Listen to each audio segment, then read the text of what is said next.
What's good with the YouTube, man? It's your boy Rojo, Convict's Perspective, joined by my homie, my man, the big Flaco is in the building, and he's smashing, dashing, and sliding on through with what? Little bit of energy. That's still your stuff. Anyway, today, as you can tell by the title, we're going to talk about the famous San Quentin, man, and some things that happened during Flaco's experience there. He's touched on it before, man, but he's never particularly touched on this, and this is a good one, man. So enjoy it. Here you go. Yeah, I've touched a little bit on it, but since we have new subscribers, I think it's kind of real important, man. I'm gonna be talking about my first San Quentin melee. You know what I mean? That cross-racial, you know what I mean? Cross-racial lines, okay?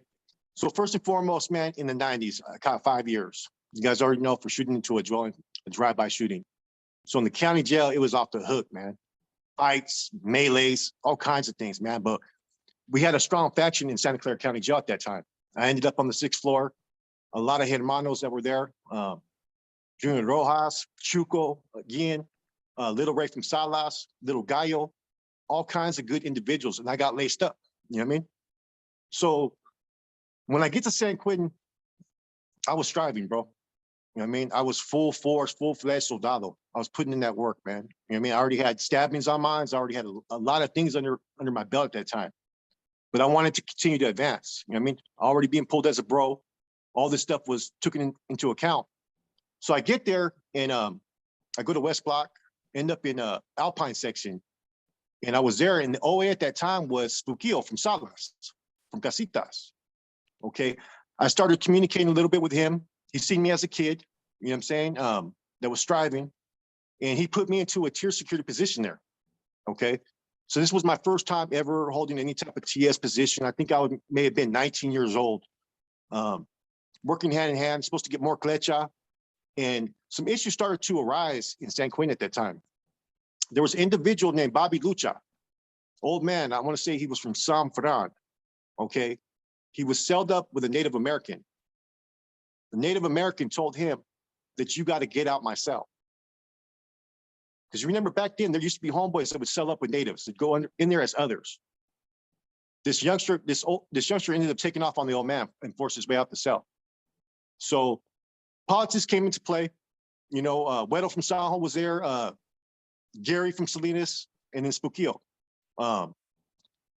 They ended up going through the diplomatic political relationships. You know what I mean? Like, when you disrespect another group, the only way to deal with it is you ask that group to deal with it. That's how it's supposed to be. And so they got at these individuals and said, you know what?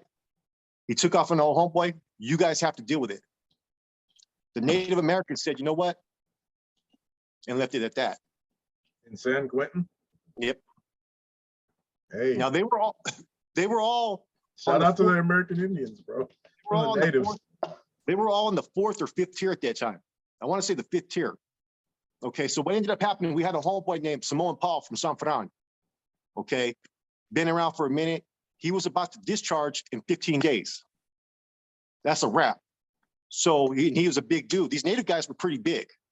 You know what I'm saying? So lo and behold, the removal went down on the yard. They removed him hands on, bang, bang, bang, bang. He put hands on him. Okay. So next thing you know, I hear get ready, right? So as they call the 5th tier, which they were all on, we just, about 4 of us just fucking rushed. You know what I mean? Little boy from Hayward, bam, bam, he banged one dude. I ended up dropping that cat. Persian from 12th Street was there, from Sanjo. Stephen Brooks from Gilas, and Littles from Sanjo. And so as we're getting off, man, I'm hitting this dude, dropping this dude, right? And I kind of go through a blackout stage when I get off. I can't focus on anything around me. So I had this one dude, and I'm just binking the shit out of him, bro. I mean, I'm putting hands on this dude bad. At that time, they had already shot the block gun off twice, and everybody else stopped, but I didn't stop, right? You can ask Spukio. I know you guys contact Spukio a little bit.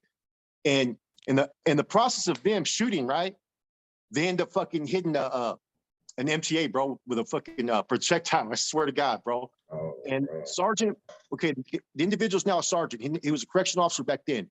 His name was C.O. Barker, right? I remember Barker. Okay, the only way they could get me to stop, he pulled out a baton and fucking hit me and tackled me at the same fucking time. And then the incident was over, man. But before the incident, man, like, I've been I've been in other riots later on. I've done removals. The county jail was a little bit different. Even though San Quentin is our backyard, you're dealing with people from all different counties and stuff. You know what I mean? When you're in your own backyard, it's easy to move and do what you do.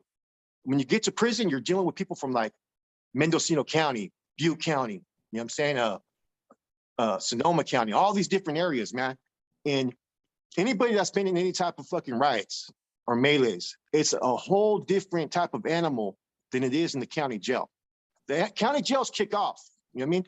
But usually one side is stronger or whatnot, or it's split. This type of situation, you can feel the energy. Anytime a riot has ever kicked off, anytime, whether it was us involved or anybody else involved, you can feel the energy, man. And that's how this situation was, man. And I won't ever forget, man, the fucking, when they were bringing me to the MTA afterwards, right? They were trying to classify who was who, because some natives look like they're homeboys, you know? And they said, oh no, he's a northern, we could tell by how he fights. You know what I'm saying? My shoes went fucking this way because at the time I had some fucking size 15 shoes that didn't fit me because that's all the homies had. So I'm fighting over there fucking barefooted, man. And some Ronald McDonald shoes and shit. Yeah, bro. So they ended up taking, like, I think they took about 4 of us to the hole and like 7 of them. You know what I mean? But we were dropping like left and right, bro. I mean, it was just cracking off. And a lot of homeboys were able to pull back, but there was a lot of homeboys that acted like they were fucking down, bro. You know what I'm saying? That I seen later on, that they were ones with the tattoos on their face and fucking, you know what I mean? When I was in the county jail, they thought that they were kind of more, you know what I'm saying? A little bit more superior because they were from Saho and I was from Minipas, right? These motherfuckers peed on themselves, bro. Straight up. So you know what I mean? this happened right in, where were you at? What section were you in? Alpine section. Were you like, did it happen all the way up on the 5th tier or was it downstairs? No, it happened in the main yard between the cafeteria and West Block. Oh, okay. So you're on the upper yard right there. Right by the bathrooms because they were calling yard in. Gotcha. We rushed them. You know what I mean? But the same ones that said, let's rush them, it was some NR member named Gary from Salas. He backed on up afterwards. You know what I'm saying? So he was trying to pump everybody up. And then these other guys were like this, let's go, right? These motherfuckers didn't do shit, bro. I swear to God, man. It was funny. Like they tried to stay back like they were doing something, right? I'm like, come on, man. You know what I mean? But I know me, Persian, Littles from Saho, Little boy didn't get caught from Hayward. I seen him knock 2 dudes out.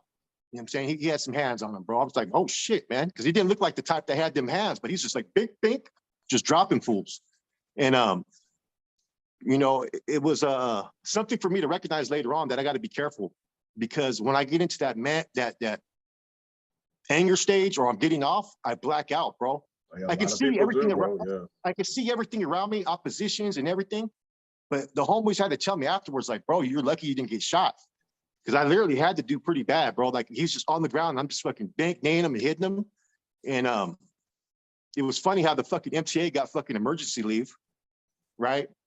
Because you're lucky they didn't charge you with assault for that too. A lot of times they do stuff like that too, bro. You know what I mean? So if a cop gets in, a nurse or something, they're gonna be like, well, your actions created it, so you assaulted her. Like, man, I don't got no black gun on me. I mean, you already know when San Quentin for the projectiles to be shot off, a lot of times in reception center, when shit kicks off, they don't shoot the gunner off that much. They're able to have it under control. This, they didn't have under control, man. You know what I'm saying? And I just remember, that's when I went to the oil and shit. And, you know, the funny story is I was always told, right, you get to the hole, you put in work. You know what I mean? The homies are gonna give you a care package. They're gonna look at you with respect and all this stuff, right? So I've never heard that about no fucking fishing, bro. Right? So I'm on the 1st tier. A line comes down. I get the shit myself. Somehow I figured it out. And I'm like, all right, I ripped the shit off because I thought it was my care package. It was a little fucking top ramen fucking bag. It was filled with fucking paper. And I'm like, what the fuck is this? Right? So I lost the homie's line that way, man. And so when I get this fucking NAQ, I'm like, what the hell is this? I never experienced this in my county job, because this is just when everything started to change. Right. You know what I mean? Do you want to know my tattoos? I mean, you want to know how tall I am? I go, is this a dating app? You know, I'm like, you know, and I've already been schooled on the bonds and format, but no one's telling me how the NA process goes. You know, you're supposed to get there, give them your name, give 3 hours to reveal your status or whatnot. I'm taught those things, you know what I mean? So when I get to the yard, I told him, I go, I can't write, my hand's broken, because my hand got broke. You know what I'm saying? When he hit me with a baton. So when I get to the fucking yard, right, I remember, this is old East Block. You go right there to the gate and you walk by all the fucking death row yards. Yeah. You see big old dudes out there with red rags and blue rags. Fucking. Did they still have weights when you were there at that time? I think they Death row? did. Yeah. And so then you get to this fucking last yard and shit, and then you go there and I'm like, there's fucking like 4 dudes at the post like this and shit. And bro, I'm fucking scared as fuck. Like, wow, bro, what the fuck is this kind of shit, man? I mean, I knew about burpees and machina, man, but this is the, you know what I'm saying, the infrastructure settings of our functions. I mean, it was totally different. That's the 4 posts, hometown. an Africano, a homeboy, an Africano, and a homeboy. Yeah. And I just, you know, they told me to come out without my shirt, and it's fucking like 50 degrees, 40 degrees outside. I'm fucking freezing. And went to the yard. And you know, the first day on NA arrival day, we don't do machina. You know what I'm saying? Yeah. We want to screen our new arrivals and see if there are any threats. Oh, the Friday You know what I'm yard. Yeah, Friday yard. Yeah. So ICC was on Wednesday at that time. Yeah. So I remember Goose, Chopo, and I want to say maybe even it was either Big Smiley or one of them came and got at me. You know what I'm What saying? year? What year? I forgot. This was in the mid 90s, bro. I mean, you may have been there because there was some dude with a Mongolian there that was skinny on the yard at the time that was Wedo. Mousy from Daly City was there. Might have Sykes been from, there. Yeah. Sykes from Goshen was there. Chili Willie from South City. Cobra from Redwood City. I think I would remember you just based on your height, though, man. That's what, Oh, it's a scrawny little kid, bro. yeah, but you're still fucking 7'14". You know what I mean? So it's like I Yeah. think I'd remember that because you're always the tallest homeboy wherever you go, and it just, man, I think I would remember, man. It could have been, but if Mousy Yeah. was there and Big Smiley was there, I was probably there. And so also they came and got at me and shit, man. I'm like, what the fuck, man? They pulled me to the fucking side and you know what I mean? They start saying, so you're the one that can't read or write. I'm like, what the fuck? No, I told you I can't write. My hand's fucking broken. You know what I'm saying? Yeah. And you know, it was probably I was already striving as it was, bro, but like I was on the 6 yard years later, right? Years later, you know what I mean? I had, you know what I mean? I was running that prison at one time, you know what I mean? It was not the same as it was in the 90s. You know what I'm saying? Yeah. The C's that they have recruited nowadays could not have been bros back then. It meant something to be NR at that time. They were fucking that structured, that much disciplined. They'd have their own juntas at that time. And, you know, the things that we did the marching at that time and then running the laps, you know what I'm saying? The machina, the clecha. And it was crazy because at that time, there was probably about fucking like 7 C's on the yard, man, and about probably 30 or 40 bros. I've never seen it like that anywhere else ever. Yeah. You know what I mean? Years later, I went to San Quentin 6 yard, I think, at least 2 times. And it just wasn't the same. You know what I mean? But that's my first experience as far as a prison melee. You know, years later, I had other incidents, other removals I was involved in, other stabbings.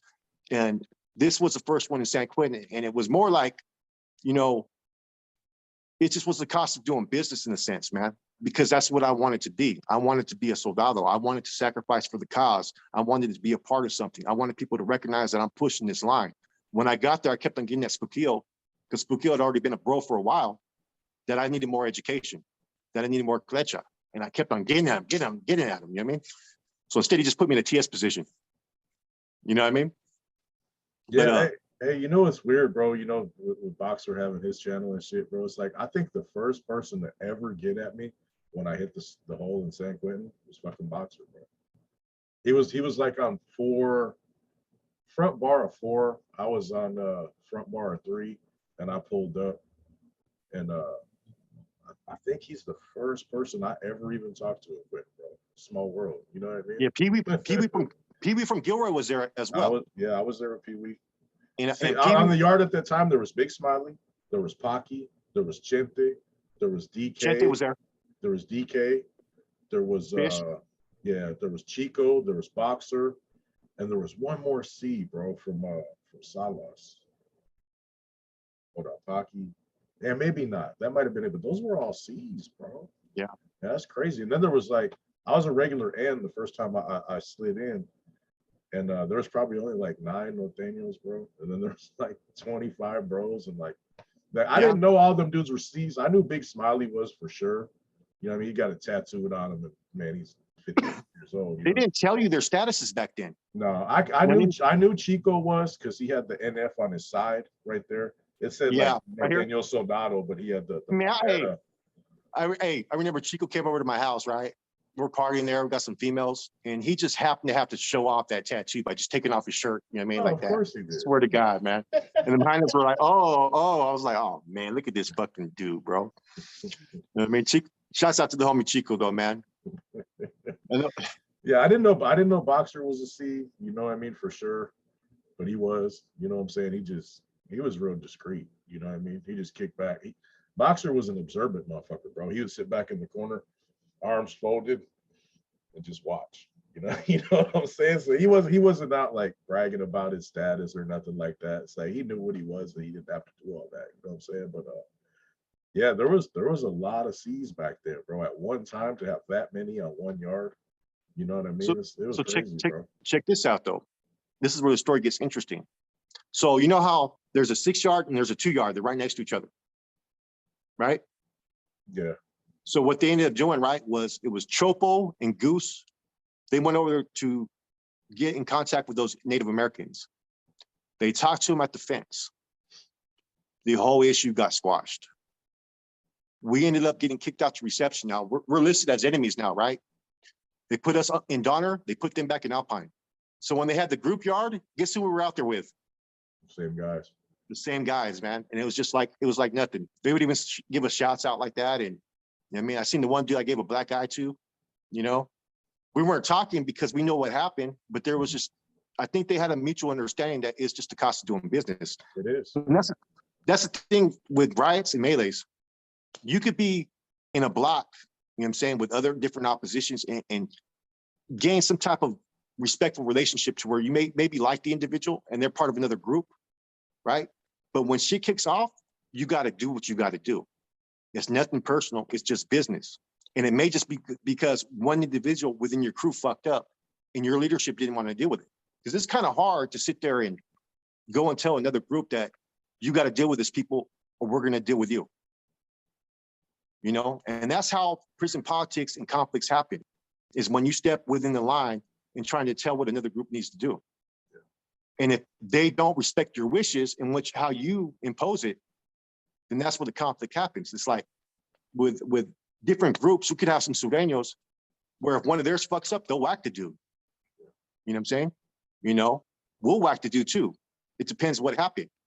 But then you'll have other groups where they may have to do running laps. You know what I'm saying? Or they may go in the cell and beat his ass one time. If you don't feel that's accepted in respecting your group, that's how these melees are going to occur. That's how these riots occur. And it's never just like 5 people hating 5 people and you're just fucking going at it. It's usually always caused by one person, either a drug debt or disrespectful actions. You know, that's why I used to always tell people, if you ever get in a situation where another race disrespects you on the spot to where you feel threatened, handle your fucking business, bro. Don't worry about any backlash. Tell them, I told you could fucking do it. Because too many homeboys will get into it with some dude where the dude poses a threat and presses up on them. Well, why didn't you get off? You know what I'm saying? Then they come back and tell the whole car, now we got to get off with these dudes. You know what I mean? A lot of times it could be the spur of the moment, handling it right then. You know, I mean, one time I had to do a green light over an issue where we removed another race one-on-one. And it was an Africano some dude named Tiny from West Oakland, okay, that was in the hall with us. He was a civilian, which meant he wasn't affiliated with Kumi or Jama or none of that. And so anytime we had prior issues with any civilians, they would always diffuse the matter in a fashion that we didn't respect. So this dude straight disrespected us in the hole. You know what I mean? Over a fucking frajo. Over a frajo, bro. I had the dude removed. He did some transactions with the Nicoya. Now at that time, Nicoya I had just told him that his C status was revoked at that time. He had a big old NF right here, but I had just got the filter that these C statuses were not being acknowledged. And a lot of that had to do with Coneo's the one that sanctioned their status at that time. So I'm only following orders. So when he gets there, I seen the list, I seen the roster of everything that came from Corning, right? So next thing you know, I had to tell him that, look, you know, when you get to the bed, you can deal with your status issue, but here you're going to function as an soldado, right? But still, he made that commitment. You know what I'm saying? So I'm gonna respect anything that's done onto him. So he makes a transaction for some frajos and some peanut butter. The dude keeps on fucking bypassing, not giving him nothing, right? So when dude's supposed to leave, Nicoya goes, "Hey, what's up with that peanut butter, bro?" He tells Nicoya, "I ain't got it for you," and laughs at him. You know what I mean? I'm like, we had to think about it. Like, how we, I know it sounds small, right? But if you let one individual or one group feel that they can get over on your people and disrespect you, then they're going to do it all the time. Yeah. And so I was talking to Lucifer from Watsonville, and I was thinking about it. And I talked to Fred Dog, right? And Fred Dog actually made the call though on it, but I pushed Fred Dog to it. I said, "No, we can't accept this, bro, because a lot of these individuals have been getting over on doing little smirkish shit. They go out there to the reception side and we let that shit slide. We're gonna have to fucking deal with this dude." So then we ended up dealing with him. You know what I'm saying? And this is at a time when none of us were on the 6 yard at that time with the Africanos. They decided they had their own yard. They decided to take the Africanos. They had 1 yard for the BGF yard because a year ago, some dropouts dropped a kite that the Northerners were gonna move on the blacks. So they separated us. And they tried to do it again this time. They tried to send the blacks a kite saying we were gonna move on them, the dropouts in the first tier. So, you know, when they came to the yard, I ended up getting at these cats from the BGF. You know, Boo Rogers was there, JB, Johnny Benson, Little G, and then some dude named Knockout, who was running it for them. So I approached him, we settled everything that was going on. Any rumors that came this way, they told us straight up that any Kumi touches a yard, we're gonna move on them. So this incident happened with Tommy a couple weeks later. He gets to the hold. So he's next to these BGF cats. So they approach us on the yard. He says, "Oh, he doesn't know why he got removed." Like, he knows damn well. So they asked us, "Well, why didn't you get at us?" I said, "Because they're not your people. You guys ain't enforcing any type of, the Kumis or none of these cats are not enforcing any type of action on civilians. So if you guys ain't gonna hold any civilians accountable, then we're gonna do it on our own. Now, if it was a Kumi, we're gonna get at you guys. But every time we bring an issue to you guys because they're African descent, you guys bypass it. Oh, that's not our problem. Or we'll get at them. And we don't see nothing in return as the respect that we deserve." So that was the kind of shit that I experienced in San Quentin. I got a whole lot of stories, bro. You know what I mean? Of the shit that happened, man. But, you know, the first melee, you know what I mean? It was an experience, bro. Hey, I'll tell you what, man, that issue that you were just talking about, you know, about them, you know, not policing their own, so to speak. That was all through the 90s, bro. You know what I'm saying? Like, I think I brought this up before, man, but one time we were gonna handle some business on the yard. I had Quentin at the time, and something needed to be dealt with. And man, them guys got wind of it, bro, and just made a scene.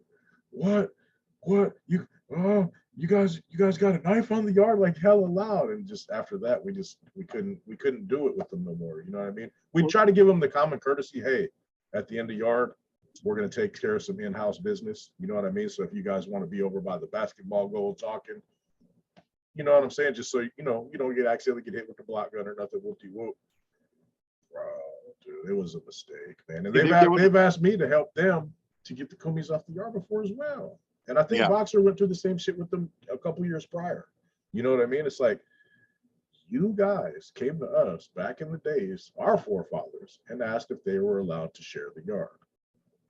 We left it as your decision because they're your people. You got to clean that up, man. We're not going to waste our manpower dealing with your internal problems because you can't keep these Kumi guys in line, or however you feel like they're not in pocket. You know what I'm saying? No, we're not going to do that, bro. And it just got real weird about 95, probably, man. Boxer could be more specific. I seen the changes as well. When I first got there, Afrikaners would hold posts for us and all that, man. Yeah. And I don't know if this was the first incident. This was probably around 2003.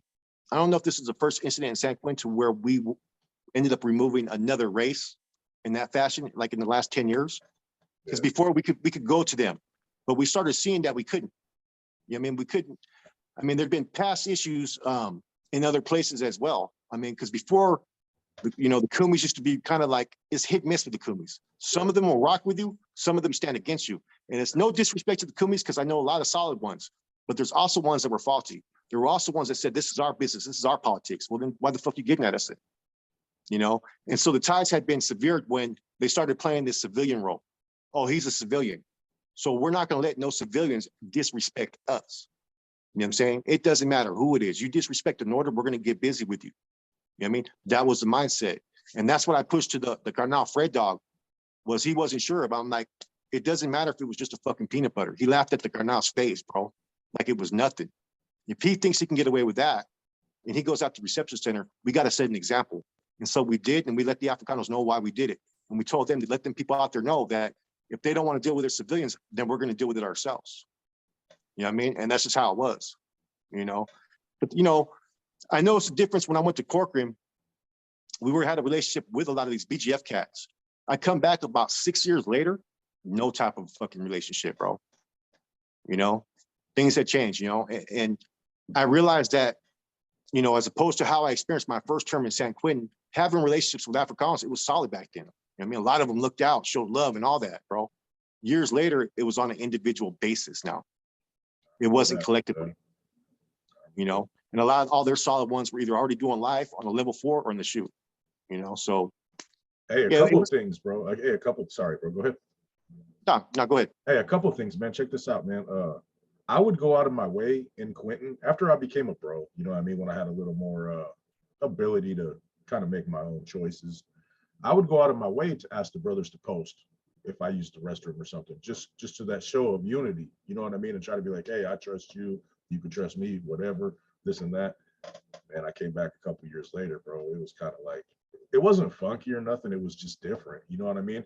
And one time in the county, bro, a little brother from Richmond, he was a civilian. He stole a bunch of canteen from another black dude, right? Nobody knew what was going on. You know, old black dude was asleep. He steals his whole bag from under his bunk. They're out in the bunks, like out on Broadway in the county. Well, he comes to my cell. He's like, hey, man, I don't feel comfortable leaving my canteen out here. Can you hold it for me? I'm like, yeah, shoot it under the door.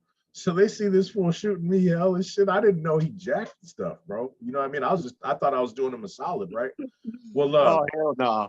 Check this out. So this Kumi dude, I see him over here, like it's a 90-degree corner, you know what I mean? And he can see in my cell, he sees this dude sliding me all this shit. He don't trip off it, you know what I mean? But when the OG that got robbed wakes up, he's like, man, ninjas got me for my shit, and he's just yelling all through the pod, you know what I mean? And now I'm looking out the window and I'm like, oh no, bro, they're gonna think I had something to do with this. And it was only 2 of us in that whole pod. There was like 40 brothers, you know what I mean? But this Kumi cat was in there, and man, he thought he was hard. He was like, man, you can't be stealing from brothers. I'm like, hey, this is what happened, and he wasn't trying to feel it. Man, I made me a whopper, bro. I was gonna smack his ass, man. But before I got out, they ended up putting hands on the black dude, and he got rolled up. Man, fast forward 2 months, I'm on the yard in Quentin. I got the obvious for the whole institution, and guess who's out there? That 415 cat. And I'm just like, don't say nothing crazy, bro. You know what I mean? Because he came at me way foul. You know, I would never steal nothing from anybody in jail. You know what I'm saying? Like, you know, I might have stole shit on the streets, you know, as a criminal coming up, as a teenager, whatever, breaking into cars, whatnot. But I know politics, bro. I had nothing to do with that. I thought I was doing the little dude a solid. You know what I mean? And that dude was talking shit like him and them dudes were gonna take off on me, man. I made a whopper for him, bro. I'm like, yeah, you could run it. I'm like, all right, okay, straight up. Basically let the door be the bell, homie. And they ended up mopping up that dude before we got released. You know what I'm saying? So nothing ever happened. But he seen me on the yard, and I just seen him go like this. He was like, fuck. Because he's probably thinking, oh, this little white boy ain't about shit, whatever. He sees me over there in the corner directing traffic, and he's like, oh, no, there's 60 of these guys on the yard. There's 9 of us, man. But I'm not one to hold grudges like this and that. It's just, hey, bro, man, be careful what you do, bro. Homie. Be careful what you do, man. You never know what the future might hold for you. Because if I would have been one of them salty, grudge-holding dudes, it could have been bad for that dude, bro. Yeah. Because he threatened me verbally, you know what I mean? Hey, man, you might be a threat now. I never ever heard of a yard having like an ad-seg yard where we got off with the Africanos, except for in Susanville that had happened. The Crips ended up killing a homeboy. And there was 5 homeboys that were deemed no good because they didn't take action. They I think it killed was him? Flaco. What, they beat him to Flaco from death or what? Yeah, Flaco from Capitol Park. Some issues kicked off over there. You know what I mean? And some other homeboys tucked their tail. They Didn't stopped get him off. out? Yeah, they may have got off in the beginning, but when the gunner got off, they backed up. These dudes kept on going to town on them. You know what I'm saying? Gunner didn't smoke none of the Crips? Nope. Yeah, he Nope. died, huh? Damn, Yeah. yeah, that'll get you put on the B&L for sure. Oh yeah, they were all put in the B&L. You know, Yeah. cowardice act. I mean, no matter what, I mean, you don't, which is kind of like, as much as you have, like, you know, going back to the melee experience, you know, I've been places where I've been down south. I've been places where we're outnumbered. I've been places to where I got to go hit the opposition solo one-on-one. You know what I mean? Those are the times that really count as far as if you're with that action. You know, there's a lot of people, they can only take action when they're in groups. It's nothing to hit a dude. It's easy to hit your own. You know what I mean? Yeah. You already have two bombers and you're just going to hit the dude and they're going to take off on him. That's Yeah. fucking easy, simple. But when you go into get off and you get off and you have that piece, you're going to really know what's in you. You know what I'm saying? It's a whole different type of animal. It's a whole different type of fear. Because removing your own, I don't care if you have 4 hits on our own. That's fucking simple, bro. Yeah. You know what I mean? They don't see it coming. You know what I mean? Or, it's nothing. Take that same piece and go one-on-one with someone else that has a piece and see what happens. It's a whole different ball game, man. Right. And what I'm getting at is I've seen some homeboys that were more impressed with how they looked, where they were from, trying to look chingon, right? But when shit kicked off, these motherfuckers were hiding in shadows. You know what I'm saying? And that always happens in every type of scenario, no matter what group you're part of. You know what I mean? There's always going to be those that portray themselves that they're this and that. But when action happens, they're in the shadows, bro. That's what I used to call it. You know? I agree. No doubt. Prison's a violent place. Yeah, it is. Do the right thing. You won't have to worry about getting woo-wopped. It's your boy Rojo Flaco, man. We give you a nice half-hour episode. Hope you guys enjoyed it. Lightweight war stories. A little bit about San Quentin, a little bit about Flaco's experience. Appreciate you guys, man. Have a great day. I'll be on the live this evening, man.